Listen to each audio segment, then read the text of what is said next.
So we got a bathroom exhaust fan on this commercial building that was not moving any air.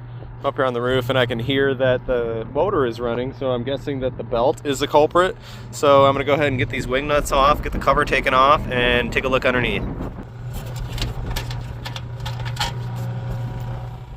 Okay, we got the cover off, just as I thought. Belt's toast.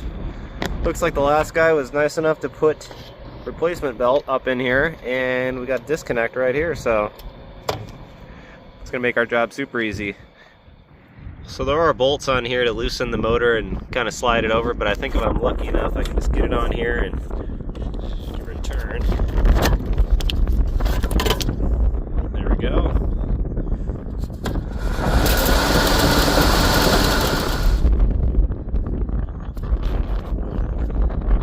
That does seem a little loose, so I'm going to tighten that up just a little bit.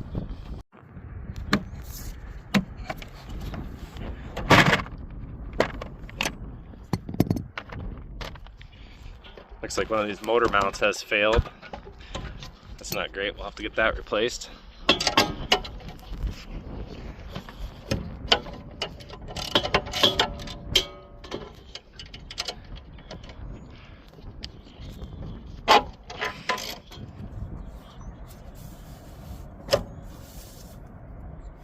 There we go, we'll get this snugged back up.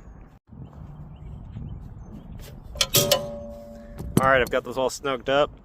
Got a good amount of tension on that. We'll give it a flip here and good